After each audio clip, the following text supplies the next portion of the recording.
Translation and purport by Srila Prabhupada. Lord Brahma said, O Supreme Lord of all lords, proprietor of the entire universe, benedictor of all living entities, O original person, Adi Purusha, because of our good fortune you have now killed the sinful demon who was giving trouble to the entire universe.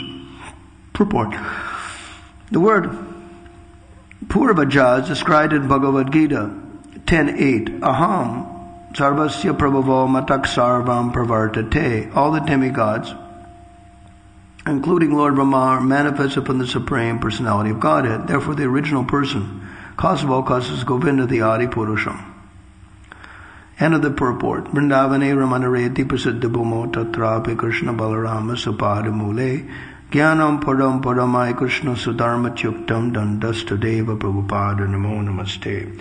Sangasara Dukka Jalado Paditasya Kama Krodha Dinakrama Karai Kavali Kritasya Duravasana Nikaritasya Nirasrayasya Chaitanya Chandra Mamadehi Badavalambam Jaladara Shashivarno Gopaveshi Kishoro Sahachara Ganavrindai Kridamana Vrjesho Tatabharatitavesho Nilapi Tambaradyo Jagada Janana Heto Ramakrishna Nato Asmi Vanchakalpatarubhyascha Kripa Sindhubheva Cha Paritanang Pavanebhyo Vishnavebhyo Namo Namah. Hare Krishna Krishna Krishna Hare Hare Hare Rama Rama Rama Hare Hare. The pastime of killing Hiranyakasipu was a Leela of the Lord. The point is that Hiranyakasipu, in his manifested form, was actually one of the two doorkeepers of Vaikuntha. So the Lord wanted to fight, so he would only fight with his devotee. So that's the first thing. But in his manifestation as the demon, he was harassing the universe. So that was a big deal. And Brahma was bright-faced because the Lord was pleased, because previously he wasn't. He was still very angry after killing Hiranyakasipu, and Prahlad Maharaj had to pacify him. So the anxiety of the demigods was that even Lakshmi Devi said that I never saw such an intense form of my Lord before. Even she was scared. Even Lakshmi Devi was scared. So, what to speak of Brahma and all the other demigods? So Brahma was saying, Nrsingadev is very angry, having killed your father. Prahlad, you go pacify the Lord. So Prahlad thought, though the demigods can't pacify him, then who am I? A small person can pacify it. Nevertheless, I've received the order, I'm going to try. So he tried to do so. So the Supreme Lord Narahari was very pleased with Prahlad's words, put his hand on his head, and blessed him. And Prahlad was shocked by that. He said, all these great demigods are here, but you put your hand on my head. That's pretty astounding. So Brahma is bright-faced because Lord Narahari is now pacified by the words of Prahlad, and he's pleased. So, yeah, it's the first thing. The first thing is that Brahma is pleased that Narahari is pacified.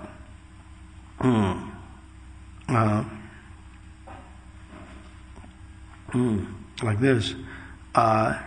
And the Supreme Lord is the benefactor of all living entities. So, there is a nice prayers which people can learn called Sanaishchara Narasimhastuti. They're prayers to the Nrsingadev written by the Saturn planet, who regulates everybody, who basically disciplines everybody and gives trouble to everybody. But he was a devotee of Lord Narahari, so he offered very nice prayers. And afterwards, Lord Nrsingadev says, Pritoham Shani Tubhyam Varam Varaya Shobhanam. So I'm very pleased with you, Shani, for your prayers. Now I'd like to give you a benediction, Sarvaloki Hitavaram, which will be good for everybody. So Shani said to Lord Nrsingadev, my dear Lord, if you wish to bless me because of my prayers, please bless me that whoever hears this stuti develops love for you and free of fear of me. And then Nrsingadev said, Tathastu. So that is the nature of that prayer. was written by the Saturn planet. And anybody who chants that prayer to Nrsingadev develops love for Nrsingadev and free of fear of the Saturn planet, the regulator of living entities, and one who disciplines all living entities. So, what's of interest is the shloka number 7. Yada nirvikara pararupa vichintanena. If somebody will meditate on the intense form of Lord Nrsingadev as he's killing Hiranyakasipu, sanchintaya, and having thinking thus,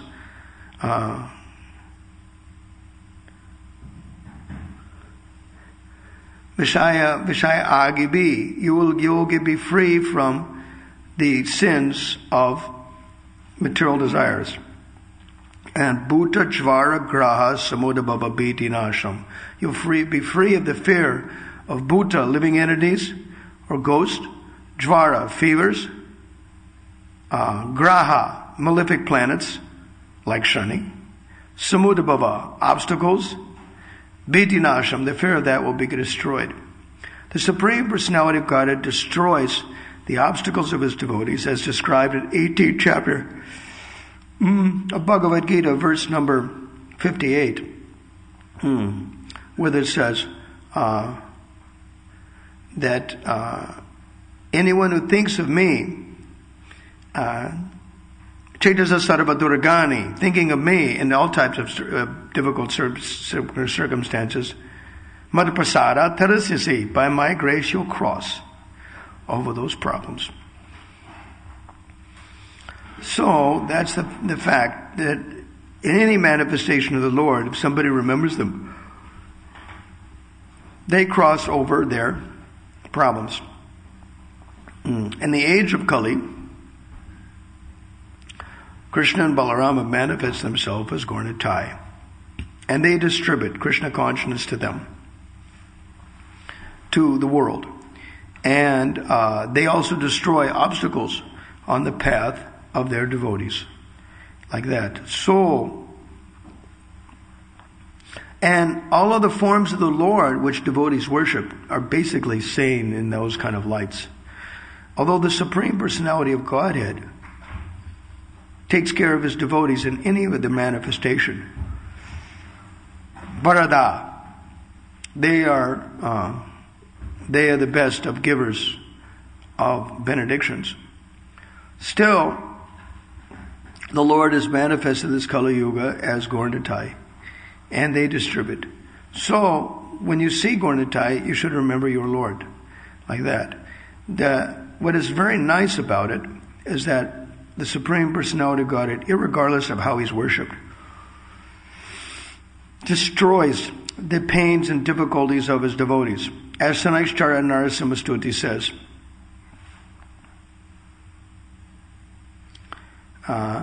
that when somebody meditates on Nrsingadev, then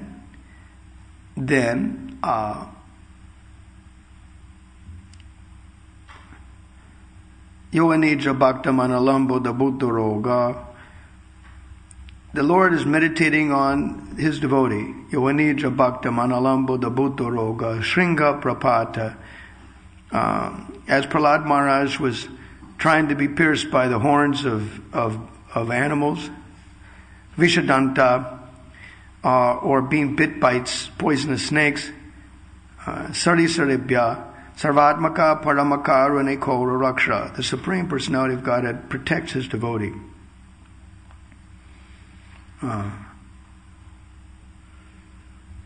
So that shloka in the Sanaischara Narasimhastuti describes how the Supreme Lord is conscious of the tribulations of his devotee. When the tribulations come, as they always will, whoever's got a material body, then it is an opportunity, Kunti Devi said, because it allows one to think of Krishna. And when you think of Krishna and depend on Krishna, then there's no more birth and death. So she said, in that case, samudabhava, difficulties, or vipad, obstacles are wanted if it's going to push the living entity to think of Krishna. Externally speaking, it's a little difficult to swallow that how a Kshatriya lady would ask for problems. Nobody doing management asks for problems. Like that.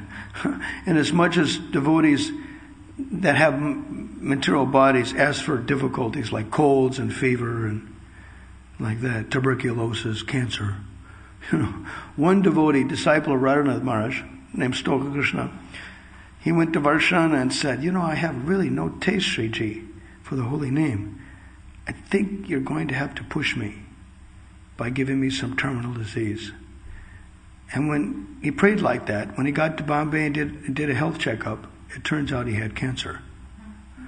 So be careful what you ask for. You may get it. Careful what you ask for, because you may get it. So, and if you ask for something, you better be ready for the consequences, like that. The Supreme Personality of Godhead gives, and He can also take away. So, we better be ready for the consequences. And that should be the basis we should see our desires from all levels. And it is not the obstacle, it is the opportunity. So sometimes Krishna does it of his own accord. The devotee prays to Krishna, please drag me to your lotus feet. So we cannot criticize the Lord, Gopi Pranadana was saying in his translation, when he does it. So that was the 10th canto, chapter 32, verse 20. The gopis were trying to paint Krishna into a corner. That, oh stubborn one, please reciprocate our love. So Krishna, previous to that, the gopis tried to paint Krishna into a corner by saying, please tell us the nature of friendship. Krishna described three kinds of friends. One is friendship of the parents, that they're well-wishing even if the child is antagonistic. They remain well-wishers. The second type was, one is friends only with somebody who's friendly to them. And the third type was the Atmaramas, the self-satisfied people. Whether you're good or bad, doesn't matter to them. They're equal poised. The gopis asked, which one are you? And Krishna says, we do all of it. But the main reason why I don't reciprocate is that I want to increase their love. So Gopi Pranadana said in his comment there that the devotees are always praying to Krishna to drag me to your lotus feet, so we can't criticize Krishna if he does it. So, but Vishwanath's commentary is a little deeper in Sarartha Darshani commentary, which is cool in that verse. He said, Hridayanath, the Lord of the heart, used to come and speak to me, but he hasn't come lately, so what have I done? All of my service is therefore useless. So the devotee condemns himself and tries to improve himself. And Krishna, seeing that, smiles and remains silent. When the pain of separation from Krishna becomes too great, then the devotee calls out to Krishna. And because Krishna doesn't like to see his devotees in pain, gives him a little darshan. So when the devotee gets that little darshan, then he thinks that Krishna never left me after all. He likes me after all. And they become pacified. And as soon as that happens, Krishna leaves. Krishna leaves again. The whole circuit is again done again. So that's the idea. Krishna wants the devotee to be never in a comfortable situation, because that will push the devotee to increase his or her service. So, as Bhaktisiddhanta Saraswati Thakur used to say, Aram, comfortable life, is haram, is abominable. Aram is haram. We should always try to push ourselves up a little bit more, to do a little bit more, It is better that we push ourselves than other people push us. Like that. So, Lord Brahma was pleased that Narahari finally became pacified by Prahlad Maharaj's words. And like that. So he spoke. It's really, really good that you killed this demon who was giving so much trouble to the demigods. Like that. So, the same time, Prahlad Maharaj was offering prayers to excuse the sinful activities of his father. Like that. And that is righteous in the sense that, as they say in Hindi, Jo Gaya Ho Gaya, what is gone is already gone. So the guy is left. And basically, as if you look in Valmiki Ramayana, when Ramchandra killed Ravana, then he said, now my enmity is over. We don't have enmity with the spirit soul. We have enmity in the papa that he did when embodied in a material body. So Ramachandra said that I give up my anger with Ravana. So it's the same way that after killing Hiranyakasipu, the object, the body was finished, so the anger was also finished. Although Narahari, for his pastime, continued to show anger for a little bit more, because evidently he desired Prahlad Maharaj to try to pacify him. That was good. But actually, if you look at Valmiki Ramayana, when the personality of Godhead kills a demon, then the anger is over. So, another aspect of it is, how could the Supreme Lord be angry toward his devotee, one of the gatekeepers of Vaikuntha, ultimately speaking? The only way to put it is that Narahari was angry because of the offense to the four Kumaras. But that, if you look at 3rd Canto, chapter 15, the Lord was glorifying the Brahmanas and said, whatever the Brahmanas in a group meet and make a decision, that's to be considered the decision of the personality of Godhead. So, my doorkeepers have offended you, he said to the Chatushana, the four Kumaras, then I'll take responsibility for that. So the Kumaras didn't want the Supreme Lord to suffer on behalf of his doorkeepers, so immediately they mellowed out. So that's the idea. So one could think that Lord Narahari's continual anger after killing Hiranyakasipu was anger about the sinful activities that Hiranyakasipu was doing, which was disturbing the universe, or the anger was directed at the doorkeepers, at their foolishness for the four Kumaras, or you could say that the Supreme Lord did it as an act to keep everybody else at bay, Lakshmi Devi and the demigods at bay, so that Prahlad Maharaj could glorify the Lord. Either way you look at it, not a blade of grass moves without Krishna's will. He did something. He was planning out. Maybe all three. That the Lord of the inconceivable way, Vishrambha Swami used to say. Adhokshaja, another definition of Adhokshaja, which is translated as infallible. Another translation is the Lord of the inconceivable way. You cannot conceive of what is going on. He's doing something.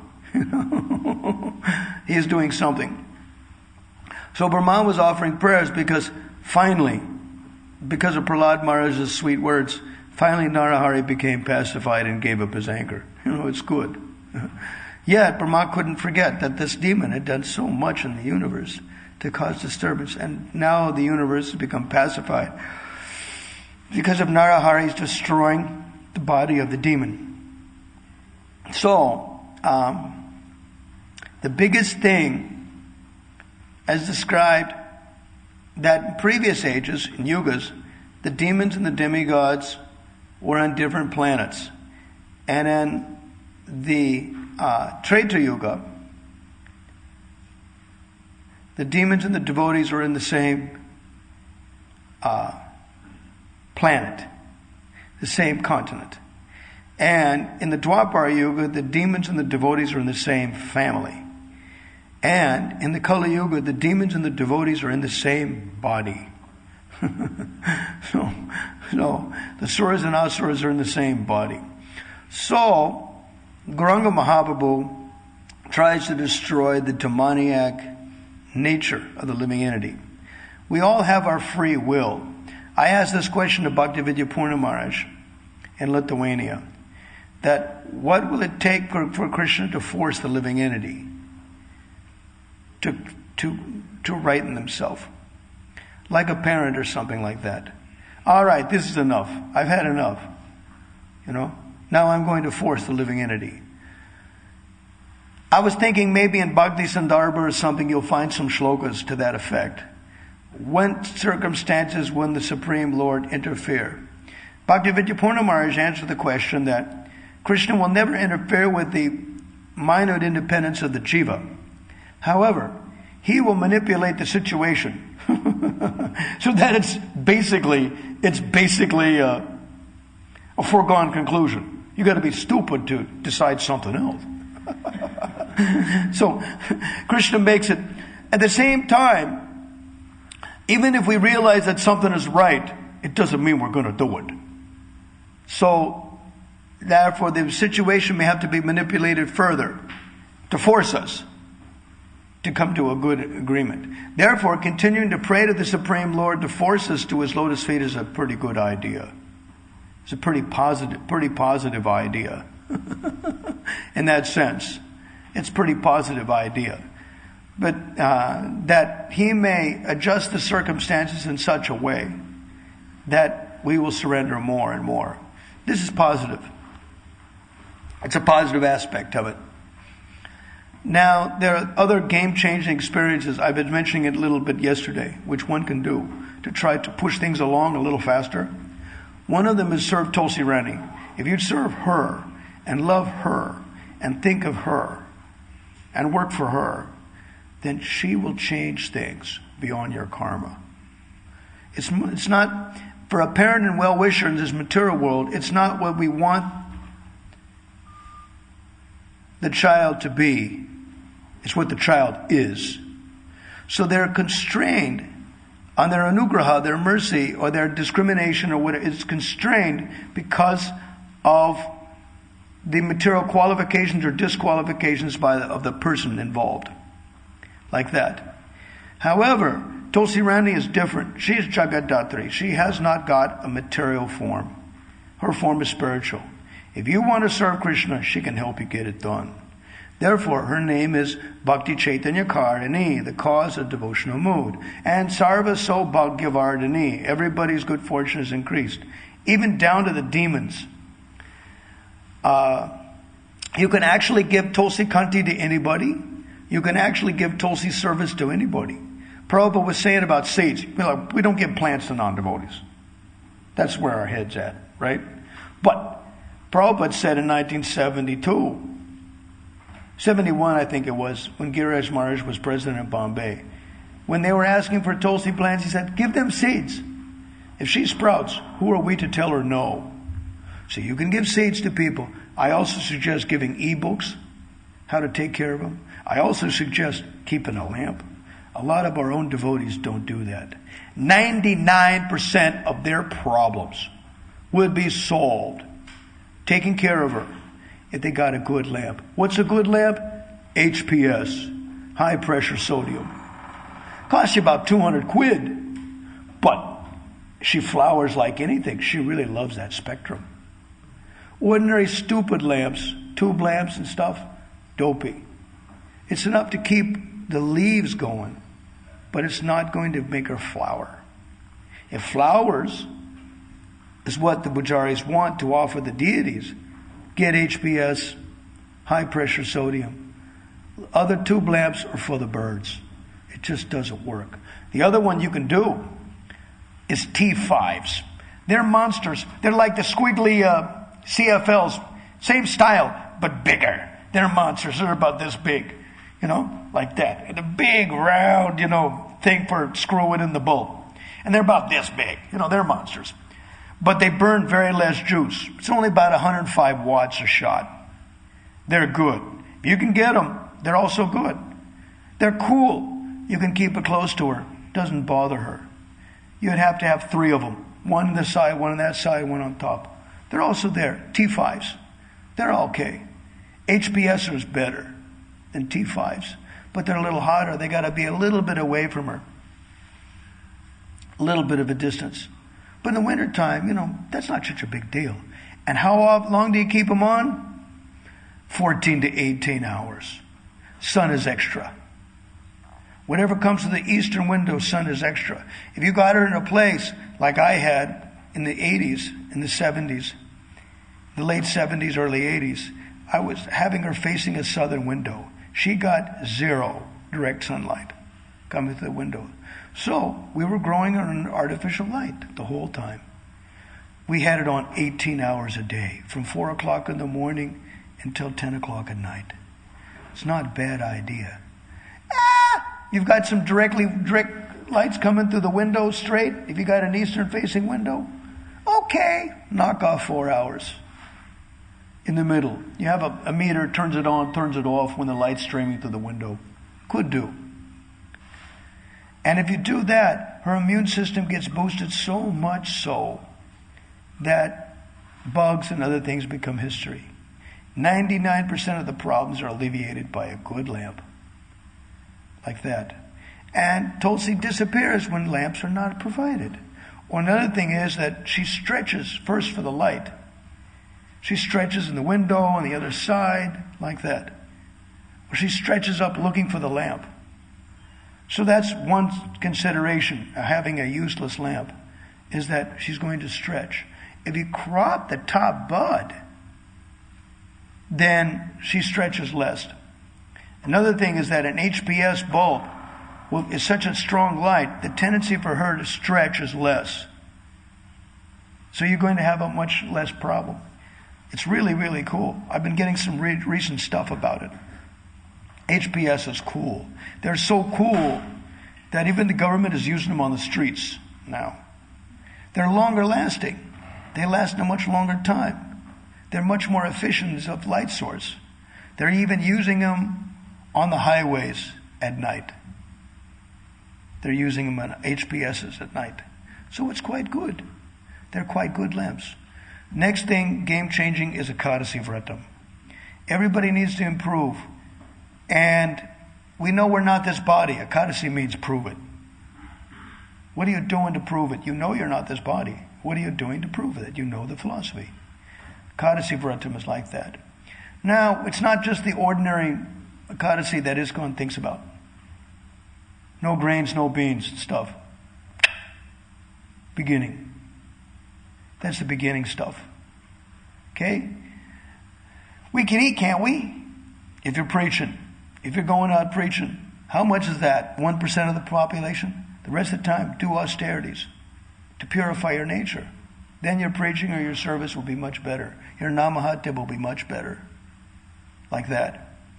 Old habits die hard. We're used to eating. We're used to sleeping. You know, one day every 2 weeks it throws a monkey wrench in. It's a little difficult to do it. You're going to have some boost. There are something. In Hari Bhakti Vilas, chapter 12, it mentions if you have to eat something or you have to sleep something, if you offer a garland, a tulsi garland that you made with your own hands to the Lord's neck, Krishna will be so pleased with you, he'll give you the result of Ekadasi Vratam anyway. What to speak is if you did the whole thing and you gave him a tulsi garland. Wow. That's amazing. Then it says, Dwadasi day, don't take it off. You can take off the flowers, but don't take off the tulsi. Krishna likes it. You leave it on. Hari Bhakti Vilas said, for Dwadasi day. Cool stuff. Now, the only way to push yourself to improve is that when there is a Jai Radha Gokulananda Sitaram Lakshmananuman Gornatai Tulsi Ranagi Jai Shalaram Gun. If you got your buddies, for pujaris, at 1 o'clock in the morning when he gets tired, he bathe the deity. I mentioned a little bit yesterday. It's cool stuff. It actually works. If you fast more than 24 hours, the body has a lot of toxins flowing from it. First thing you eat, you'll have an intestinal explosion, basically. But if you drink at paran time, at breakfast time, if you drink a liter of charanamrit containing heavy amounts of yogurt, like half, then there's no intestinal explosion. Wow. Works great. So this is an impetus. The pujaris bathe the deity. Now, Hari Bhakti Vilas mentions, if you bathe the deity after the Dwadasi Tithi has occurred, 2 weeks of your worship go to the demon Vatapi. Bhakti Swami said, not very many people do that. And I go, yeah, well, it's there. The shloka is quoted. Might as well. So it means that it's an impetus. If you have a personal deity, okay, then, 1 o'clock in the morning, 2 o'clock in the morning on the Ekadasi night, worship, you bathe your deity in public. And you bathe him with 50% of it should be yogurt. Then there's no intestinal explosion when you distribute the Charanamrita. Prabhupada's godbrother said in 1996, Nirjala is not a big deal. Staying up all night, that's the big deal. So it's tough. How do you do it? Well, the trick is you have nice PowerPoint presentations for the adults from like 7:30, 8 o'clock to 10. At 10 o'clock, you stop that. Some very sensitive lady, rotation, right, takes care of the little scrappers. The little scrappers, they come because they push their parents to come because they want to meet their friends. So the ladies take the kids to the next universe, the next door over like that. Parents are free. We don't have to worry about the kids, like that. Nice PowerPoint presentations for the adults. Wow. Be there or be square. It's happening in the middle of the week. But I can't miss that. It's going to be, they announced it in advance. It's going to be too cool. I have to go. So that's the other thing. And by 10 o'clock, you stop it. By 10 o'clock, you stop it. Fakir Mohan was telling me after 10 o'clock, people don't have any brains to listen. Their senses they're used to sleeping at 10 o'clock, post 10 o'clock. They can't pay attention after that. So the PowerPoint presentations and things last up to 10. After 10, only kirtan. Now, if you're doing nirjal, how long are you going to bang a drum, play kartals, pump a harmonium? Maybe an hour. A little bit more, maybe. Right? The king of Orissa was ready for that. He'd said they had a B shift, C shift, D shift, waiting in the wings. People ready to do kirtan. When you quit, we're ready. The other people take over. So then, in the wee hours especially, he said, you don't count the people from 10 o'clock p.m. They're not going to stay. You count the people at 1 or 2 a.m. They're going to stay the whole night. That's cool. Okay? Then, all night long, you just get a roster. Like at the 24-hour kirtan, they had a kirtan mela, they had a roster. XYZ for such and such period, 1 hour. Like this. So people, it's posted in advance so people know, well, my favorite kirtan leader, I got to be there, And if you sit down, I'm just so tired, when you want to snooze a little bit. Then your spouse bumps you, hey, the kirtan's rolling. Yeah, the kirtan's rolling. Keep moving, keep dancing, Don't stop moving, don't stop dancing, don't sit down, So that's the trick, like that. And winter is cool. This is what's good for UK. Winter is cool for that because it keeps you fresh, right? If you have difficulty at 1 a.m., go outside without your coat and walk around a little bit. No problem, like that. These are some tricks of the trade. And the next day, at Paran time, when you got your Charanamrita, you ask, hey, Gornatai, could you do something about XYZ? Who's that? Your grandmother, auntie, uncle, your stupid teenage kid doesn't listen to you anymore. Gornatai, could you do something about that? My dear Lord, Radha Krishna, can you do something about XYZ? And then if they don't, because sometimes they don't. Sometimes they don't do it as fast as you'd like it to do, right? Then it means you have to up your ante. That's what they want. They want you to up your commitment. When you up your commitment, by that time, you don't even care about your grandmother, grandfather, auntie, uncle, your stupid kid. You become so absorbed in the deity. But the deities never forgot that you asked for it, And what's cool about it, in Hari Bhakti Vilas 12, Sanatan Pad says, in the mandatoriness of Ekadasi, he says, if you fast on behalf of somebody else, Brahmana, Brahmani, Sadhu, Sadhvi, fast, if you can't fast, something happens, you can't fast, then you'll get 100 times the benefit than if you fasted for yourself. Hey, great. Great deal. This is why fasting on behalf of trying to purify other jivas is not a bad idea.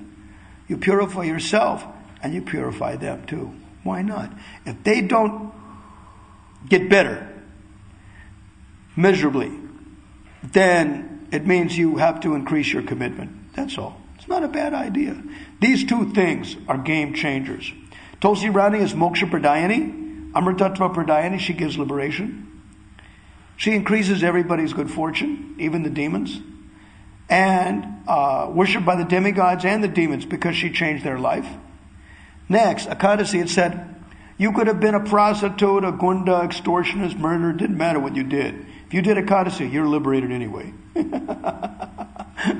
Great. It's another game-changing experience. When I did the first one on New Year's Eve last year, the next day, Hridayanath reciprocates more in the heart than you ever happened to you before. When that happens, you start thinking, my God, where have I been all these years? Exactly what I thought. Where have I been, man? You can always improve it. The more you do Ekadasi, the Supreme Lord will fulfill all of your desires in your heart, including the desires to rejoin the Supreme Lord's pastimes. Who's qualified? No one. Our Guru Dev grabbed us and offered us to Krishna, so Krishna's responsible for us, but nobody's qualified in Kali Yuga to enter the Supreme Lord's pastimes. It's the mercy of the Vaishnavas. Bhaktivinoda Thakur was singing like that in Kalyan Kalpataru. Partana Dynamite section. First bhajan. He says, in that bhajan, he says,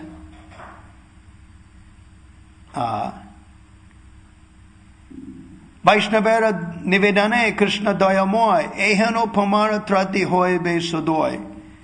When the Supreme Lord hears the prayers of the Vaishnavas, Shuniya amara doka Vaishnava Thakur amalage Krishna nivedana prachur. He says, hearing of my miseries, the Vaishnavas will become very soft-hearted, will make a prayer to the Supreme Lord on my behalf. Vaishnavera nivedane Krishna dayamoy ehano pamara trati hoy be sodoy. Hearing of the prayers of the Vaishnavas, Krishna will make a plan for my deliverance. Bhaktivinoda Thakur says it quite clearly in that bhajan. Vinodera nivedane Vaishnava charane kripakoro sange laha e akinchane. Therefore Bhaktivinoda prays to the Vaishnavas, please keep this fallen person in your company. Such a charming thing, really, this bhajan is so neat, Kripakoro Vaishnava Thakur. That's another one. It's Kabe Sri Chaitanya Morte Hoy Be Udoy. That's that bhajan that I'm just quoting from. Kabe Sri Chaitanya Morte. Really nice bhajan. Anyway, this is actually what devotees can do. These are game-changing experiences. Now, the thing about it is, so much goes through one ear and out the other.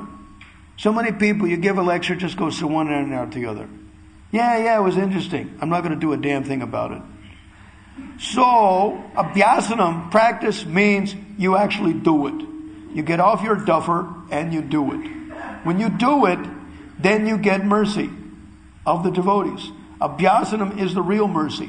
When you take something and you run with it, when you grab that football and you run with it, then that is happening.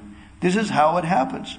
So, and Rani is very tricky, just like her husband. She'll make all different types of excuses and just steal your time and service, like that. And she will come in the heart like Krishna and satisfy and give you brains how to do whatever you got to do. It's really amazing stuff. So the whole thing is that just try to increase in individual capacity in your preaching or whatever people you cultivate. Increase the love for Tulsi Rani's Seva and Ekadasi Vratam. These two things are game-changing experiences. When you actually do it, you're amazed. And you can always improve it. You can always increase it. It purifies everybody and it's increasable. And then whatever your relationship with Krishna, you'll become more sattvic and you'll become more amiable to understand the nature of who you're talking about or who you're serving. They start to reveal their nature. It's very charming. You start to see Krishna's strategies. Krishna's a chitchor. He loves to steal hearts now. So sometimes you can see how he's making excuses to do that. Very charming, And Tulsi Rani is the same thing. Sometimes she makes excuses. How to steal. It's very charming when you see it. It's really cool stuff. And we're their assistants. Our business is to help them steal. Is to help encourage people to approach them so that they'll steal their heart. It is not exceptional that they stole our heart. But their business is they're willing to steal everybody's heart. And our business is to help them steal it. Then we'll be happy. And they'll be happy, and all living entities will be happy. Proportionally. Like that. Abhyasanam. Sadhu, it's Shiksha Anusara Vardma. When they actually follow the instructions, the path of the instructions of the sadhus or the sadhvis, then they get. To that extent they follow, they get mercy. Otherwise, it's not there. What did they get? Eye exercise and ear exercise. The other people who just sit in the lecture and are not ready to take notes and actually transform their life. What are they getting? Ear exercise and eye exercise. That's it. That's all they got. If they don't transform themselves and get off their duffer and do something, then that's all they get. Eye exercise and ear exercise. That's all they got. Hare Krishna. Thank you very much, sadhus and sadhvis. Is there any questions now? Can I serve the devotees?